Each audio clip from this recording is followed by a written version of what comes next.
lakai becae takon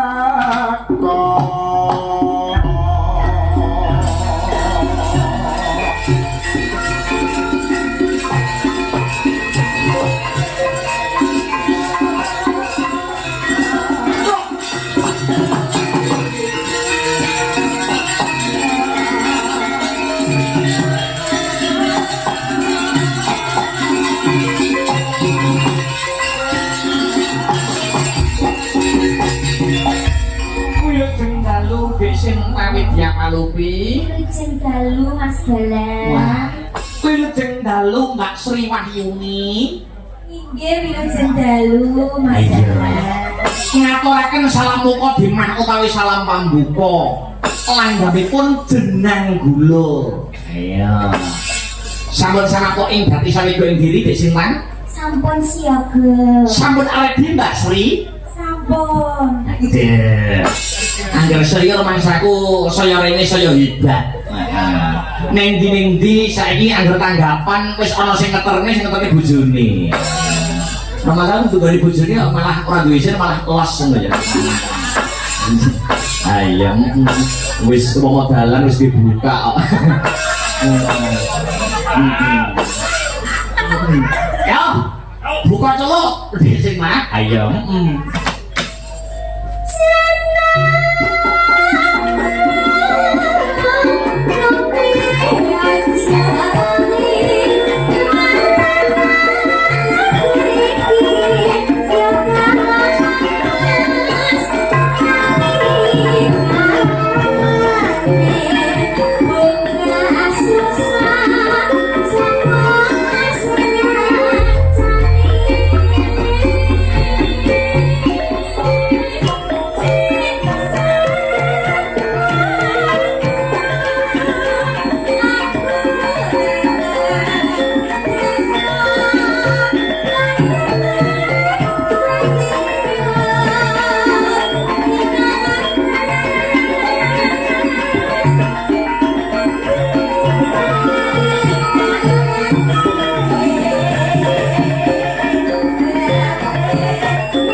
Ciwani, pasugatan Banyu Mili. Dek Sinta mau sampun makam Dek? Sampun.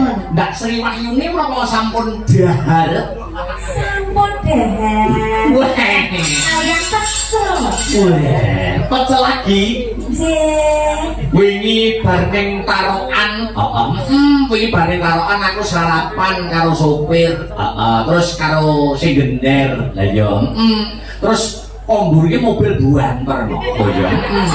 Sri terus wah iki mumpung anak mobil akbar. Sarapan pisan.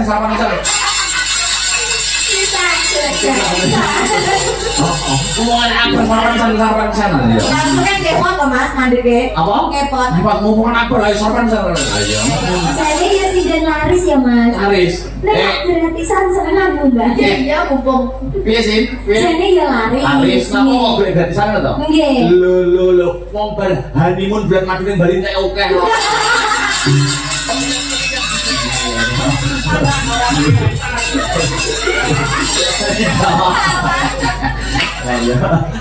Ya terus ya.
pancen sampeyan menika solmete Mbak Sri Wahyuni panjenengan Mbak Sri Wahyuni wingi bar bulan madu ning Bali apa ya dioleh-oleh iki? Nggih no. Jenengan dioleh-oleh apa? Kaos barong. Mosek to. Wong Sri iki ora pengertian. Lah pripun? Lu izin ora mek tanggapan suwe ning Bali honeymoon ki kok ora ngoleh-oleh aku lho. Lho, jenengan boten dipun Belas ora dikeki. piye to ki? Iya to Ki Sri. Iya to. Ya, aku surkan arah mbak itu lah dikira murah. Bukan soal harganya tapi karena kenangannya. Ije kok mas, tapi bergantungan. Loh, aku ki ora apa-apa ngono ki ora ketan sak asbak iki mbok Oh, dibawa. oh iya, mas impor biasa banget. Oh, aku kena. Oh, iya. Aku apa dalang laris kaya ngopo? Kuwi iki asbakku nek ning panggung tetep debok. Oh iya, lo ben iso tak nggo kenangan, anggere nek mayang, wo asbakku nek mayang mesti asbak kok. Oh iya, nanti tak bawakan ya masih di rumah Wonogiri ya. Apa to asbaknya? Apa budi mas? Oh iya. Tapi yang digo ngetek rokok ora to, ora. Atau orang putra. Aku.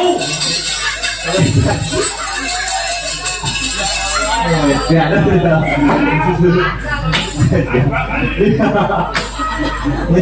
Pasti.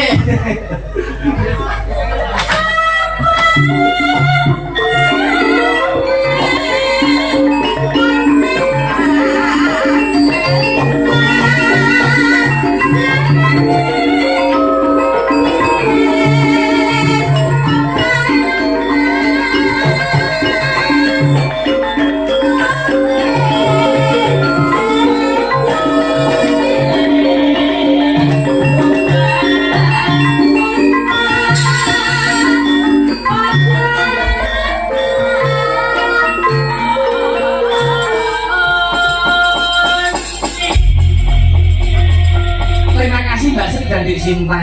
Yo. Ingkang sampun ngaturaken langgam jeneng kula minangka salam pambuka utawi pokok